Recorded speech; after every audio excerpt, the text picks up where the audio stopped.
Hello, hello, hello, hello! Magandang hapon po sa inyong lahat. Ito po ang inyong favorite ka-moisture ni Sas Rogando Sasot, ang faithfully defiant na tagalista ng Noisy. Ayan. Okay, dating gawin mga ka-moisture. Paki-click ang share para yung mga kahapon pa, ng isang araw pa naghihintay ng live ko ay makarinig. Good evening, magandang hapon, hello! Ayan, ano ngayon tayo ngayon? Very, ano ba, laid back ang itsura. Wala ngayon tayong eyeglasses. Pero kamusta mga ka-moisture, i-click nyo na ang share at nang umabot na ito sa mga kinauukulan hanggang barangay, presinto, ano pa ba, court martial, sa TRICOM, saan pa ba, ano pa ba yung gustong mang-usig ng mga komite. Ayan, dito lang tayo sa totoong fresh at moist at mapupula ang hasang. Yung iba kasi mapupula ang mata, tayo ay mapupula ang hasang. Iba talaga ang mga mapupula ang hasang. Okay, so ano ba, kumpleto na ba ang attendance? Magpapa-attendance ako ano to, ang attendance is 30% ng grade. So, kung present, isulat yun dyan sa comment section ko, present kayo, no? Lalo na yung mga nasa row 4 na nga kayo, absent pa kayo. May iba pa dyan late. So, present, ganon. Ayan. So, ayan, gusto ko yan. Hello teacher, sasabi ng isa. Ayan. Yan na lang tawag niya sa akin. Ang inyong maestra. Ito na ang hinihintay ng lahat, dahil gusto ng lahat ng aking mga kakaunting followers. Siguro mga 10 sila. Mga 10 sila gusto ako mag-comment dito sa itim. Okay? Ang ibig sabihin pala ng itim, ngayon ko lang napagtanto sa aking buhay, ay I trust Amy Marcos. Inday trust Amy Marcos. Pero bagong lahat, yung mga kakadating pa lang, lalo na yung mga late, mga raw 4 pa naman kayong mga late, i-click nyo na ang share.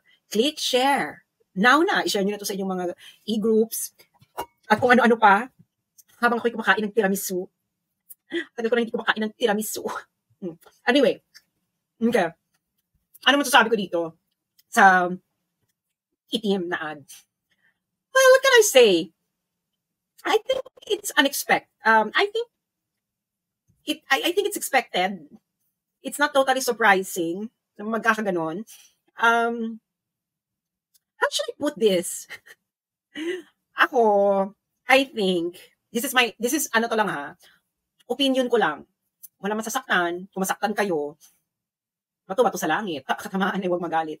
Ako, ganito I think it is expected na Amy would turn back on the admin.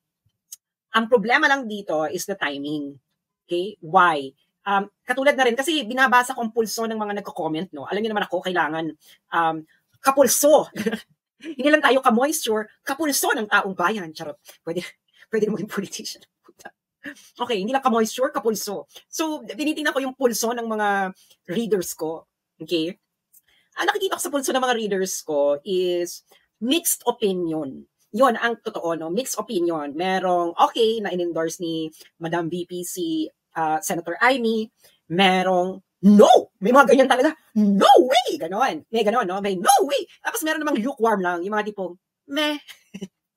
Tama ba ako? Tama ba ako mga ka-moisture at kapulsot? Na-cover ko ba ang lahat ng reaction in summary? Kailangan i-summarize naman natin ang reaction, di ba? Tama ba ako sa summary ng reaction ng mga ka-moisture na hati ang opinion? On one side, merong go na, okay, we support, ganyan. Meron namang sa other extreme na no way, ganon. Tapos meron nga sa gitna na, okay, meh, ganon.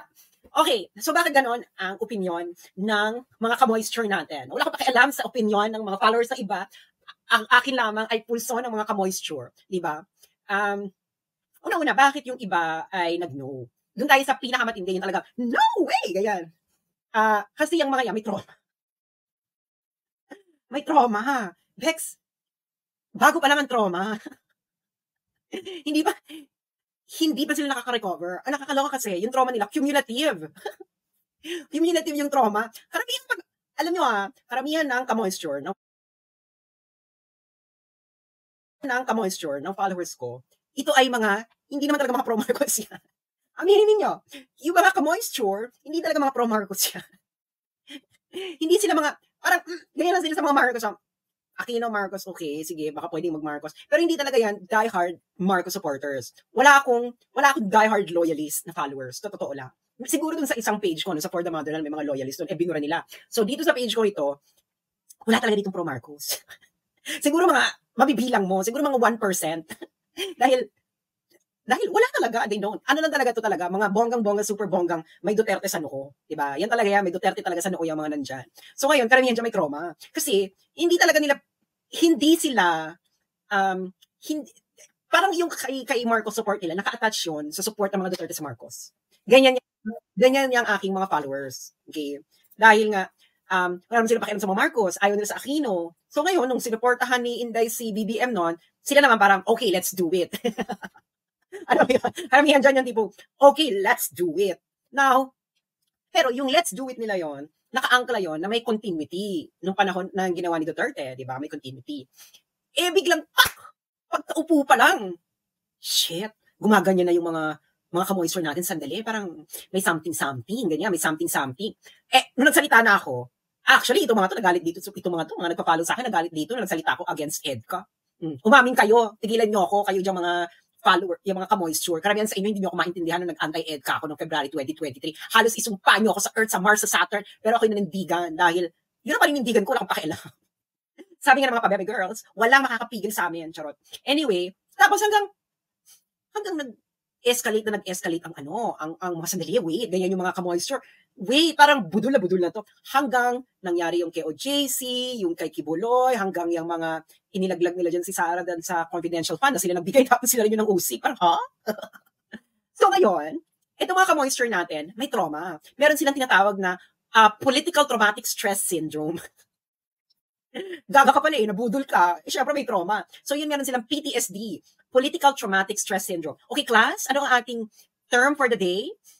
PTSD, anong ibig sabihin ng PTSD? Ano ibig sabihin ng PTSD? Political Traumatic Stress Syndrome.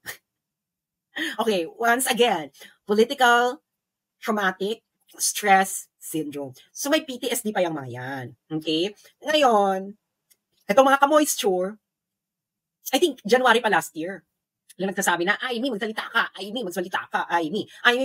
Kasi, to be honest, no, alam naman ng mga ka-moisture natin na si Amy is mas bright talaga.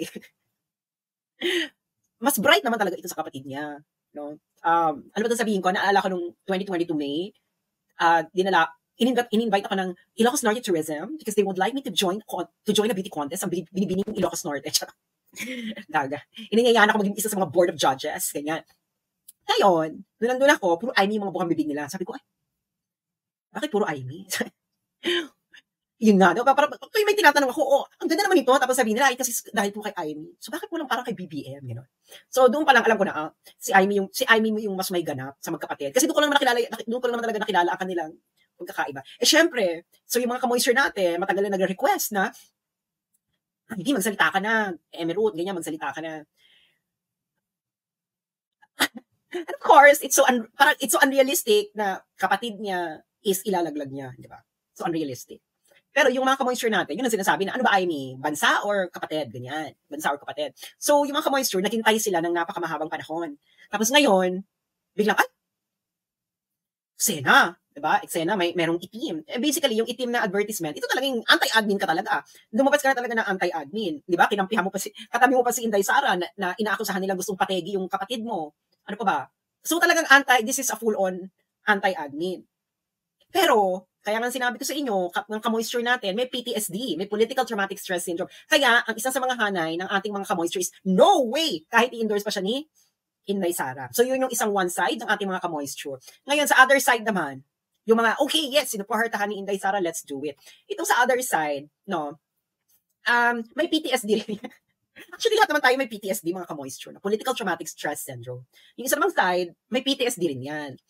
Kaso, ang iniisip ngayon nila, yung mga, okay, let's support Amy, ganyan, dahil supported ni Inday. Ang iniisip naman nila niyan ay, kasi nakita naman yung ginawa daw sa Senate, ganyan. And dahil supported ni Inday, go support. So yun yung mga, okay, let's do it. Okay, let's support. So nakita niyo na yung dalawang side, no? Pero pareho yan may PTSD. Pareho yan may PTSD. Ang nakakaloka, di ba? Kung nagkaroon pa ng budol, I bet, sinasabi ko sa iyo, yung PTSD niya mag-triple. So yung mga nasa gitna naman, yung mga meh, ganyan, nung lumabas sa endorsement, yung parang meh, yung hindi naman sila against, hindi naman sila support, ano lang sila, parang meh. Again, repeat after me. Sino yung ang reaction ay meh? Isulat nyo nga dyan kung nasa kayong posisyon. Sa comment section, no way, or yes way, or meh. Nasaan kayo nun? Gusto ko lang ng ano, yung meh po is MEH. Gusto ko lang po kung nasaan ang ating mga viewers ngayon. Nasaan po kayo? Nasa no way, or yes way, or meh. Okay. Okay. So may mga no way, may yes, okay, may okay, meh. Diba? So yung ating mga ka-moisture, no? Binigay ko na ang full spectrum ng ating mga ka-moisture. Nagdidebate-debate na sila. Nagdidebate-debate na dyan sila sa comment section. Diba? Sa mga nakaraang mga posts, nagdidebate-debate. Pero, ipapakiusap ko lang sa inyo, wag po tayong mawawala sa goal.